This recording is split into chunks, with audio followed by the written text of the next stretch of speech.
Halo sahabat liputan6.com, jumpa lagi dalam News Flash pukul 12 waktu Indonesia bagian Barat bersama saya Amin Nindita. Kami sudah menyiapkan 3 informasi terkini untuk Anda, yaitu status Presiden Joko Widodo di akun Facebooknya yang menggunakan bahasa Jawa, dan juga ada kabar dari Wali Kota Semarang yang menyamar di warung-warung kecil, dan Guru Besar Unhas memakai sabu terancam 12 tahun penjara. Ya, dan langsung saja kita memasuki informasi pertama, yaitu kabar dari Presiden Joko Widodo yang menuliskan status di akun Facebooknya yang berisi seperti ini. Suro Diro Jayaningrat lebur dening pangastuti. Ya, di tengah memanasnya hubungan antara KPK dan juga Polri, Presiden Joko Widodo atau Jokowi menuliskan sebuah status di Facebooknya yang bertuliskan Suro Diro Jayaningrat lebur dening pangastuti. Tak diketahui pasti apa maksud dari status tersebut. Dan secara rinci atau kata per kata, perkataan Suro Diro Jayaningrat lebur dening pangastuti itu dapat diartikan masing-masing sebagai berikut. Suro artinya keberanian. Dalam diri manusia mempunyai sifat berani.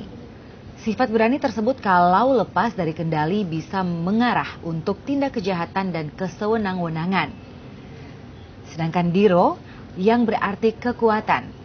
Kekuatan manusia bila diperdayakan akan menjadi kekuatan yang luar biasa, baik kekuatan lahir maupun kekuatan batin. Joyo yang artinya kejayaan. Manakala manusia sudah mencapai puncak kejayaannya dan lepas dari kendali nurani, yang terjadi adalah manusia tersebut menjadi sombong, congkak, angkuh, atau jauh dari nilai-nilai moral agama. Kemudian ningrat yang artinya bergelimang dengan kenikmatan duniawi. Ningrat di sini bisa diartikan sebagai gelar kebangsawanan atau seorang pejabat yang serba kecukupan dan senantiasa hidup dalam gelimang harta. Lebur yang artinya hancur, musnah. Lebur artinya hancur, sirna, tunduk, atau menyerah, atau kalah. Sedangkan dening yang artinya dengan, dan pangastuti yang artinya kasih sayang atau kebaikan. Secara umum, makna ungkapan Suro Diro Jayaningrat lebur dening pangastuti adalah segala sifat keras hati, picik, dan angkara murka hanya bisa dikalahkan dengan sikap bijak lembut dan sabar. Ungkapan tersebut juga pernah dilontarkan oleh Jaksa Penuntut Umum JPU KPK Yudi Kristiana saat membacakan tuntutan terhadap Anas Urbaningrum saat itu menjadi terdakwa dalam persidangan kasus dugaan korupsi proyek Hambalang. Ya, dan informasi ini menjadi yang terpopuler di antara populer di kanal news liputan6.com. Baik, sahabat liputan6.com, kita beralih ke informasi lainnya, yaitu ketika Wali Kota Semarang menyamar di warung-warung kecil. Pada Senin siang kemarin, udara kota Semarang terlihat mendung.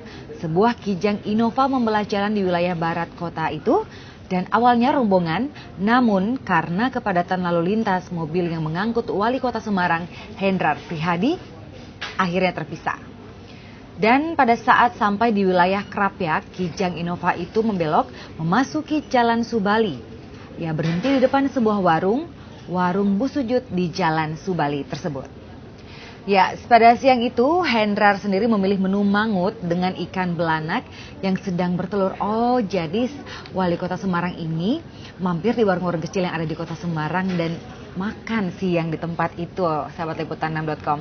Kemudian Wali Kota ini melakukan perbincangan dengan orang setempat, yaitu mulai dari urusan makanan hingga urusan fasilitas umum. Dan Hendrar tidak mau mengungkap jati dirinya selama singgah di warung makan itu. Namun akhirnya sang pemilik warung mengetahui bahwa yang diajak ngobrol dan juga yang makan di warungnya itu adalah Wali Kota Semarang. Ya, seperti itu ya sahabat liputan6.com.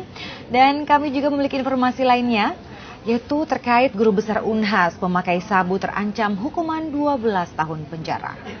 Didampingi 2 pengacaranya, Guru Besar Universitas Hasanuddin Profesor Dr. Musakir yang mengkonsumsi narkoba mulai disidang di Pengadilan Negeri Makassar. Seperti ditayangkan Liputan 6 Pagi SCTV pada Selasa 27 Januari 2015, jaksa penuntut menilai Musakir telah melanggar Undang-Undang Pidana Narkotika dengan ancaman hukuman paling sedikit 4 tahun penjara dan maksimal 12 tahun penjara. Musakir yang pernah menjabat sebagai pembantu Rektor 4 Universitas Hasanuddin itu ditangkap polisi Satuan Narkoba Polrestabes Makassar bersama 2 mahasiswinya di kamar 312 Hotel Malibu pada November 2014 lalu. Dalam penangkapan tersebut, polisi menemukan 2 paket sabu lengkap dengan alat isap dan berujung pada pencopotan jabatan dan gelar profesor dari terdakwa. Berdasarkan pengakuan 3 orang yang ditangkap, terdapat rekan pelaku lain yang sedang berpesta sabu di kamar berbeda. Polisi pun langsung melakukan penggerebekan dan menemukan Andi Syamsuddin alias Ancu, warga BTN Arakeke, Kabupaten Bantaeng, bersama seorang mahasiswi Ainum Nakiah, yaitu warga Jalan Pelita, Makassar. Dan demikianlah informasi terkini yang dapat kami sampaikan kali ini. Kami akan terus mengupdate informasi untuk Anda 3 jam ke depan. Saya Amin Nindita, sampai jumpa.